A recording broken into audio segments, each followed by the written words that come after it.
ரீசெண்டாக சில வீடியோஸில் எப்படி ஏஐ ஏஜென்ட்ஸை இம்ப்ளிமெண்ட் பண்ணுறதுன்னு பார்த்துட்ருக்கோம். ஒருவேளை உங்களுக்கு ஏஐ ஏஜென்ட்ஸோட கேப்பபிலிட்டிஸ் இருக்கிற பிளாட்ஃபார்ம் யூஸ் பண்ண விருப்பம் இல்லாமல் நீங்களே ஏஐ ஏஜென்ட்டை பில்ட் பண்ண நினைக்கிறீங்கன்னா உங்களுக்கு நிறைய ஆப்ஷன்ஸ் இருக்குது. ஏஐ ஏஜென்ட்டை நீங்களே பில்ட் பண்ணுற மாதிரி நிறைய பிளாட்ஃபார்ம்ஸ் இருக்குது. Microsoft Automate, N89, Make.com, Latenode, Activepieces சொல்லிட்டே போகலாம். பட் ஒரு பிகினருக்கு ஈஸியாகவும் அதே சமயம் பவர்ஃபுல்லான ஒரு ஏஐ ஏஜென்ட் பில்டர்னு சொன்னால் N89 சொல்லலாம்.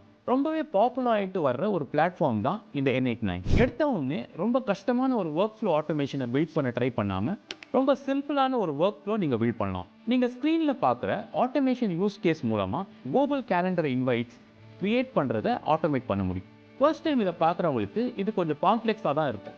பட் இதை பில்ட் பண்ண ஆரம்பிச்சிட்டிங்கன்னா நீங்கள் ஈஸியாக மல்டிபிள் யூஸ் கேசஸ்க்கு ஏஐ ஏஜென்ட்ஸை க்ரியேட் பண்ண முடியும்.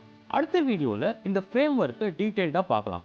உங்களுக்கு N8N ஃப்ரீ சைன் அப் பண்ணணும் அண்ட் இந்த ஃப்ரேம் ஒர்க் வேணும்னா ஏஐ ஏஜென்ட்ஸை கமெண்ட் பண்ணுங்கள். இது வரைக்கும் நீங்கள் IRT ஒர்க்ஸை ஃபாலோ பண்ணலைன்னா இப்போவே பண்ணுங்கள். தொடர்ந்து பேசுவோம். ஒவ்வொரு நாளும் ஒவ்வொரு லேர்னிங். ஏன்னா நெக்ஸ்ட் ஸ்டாப்.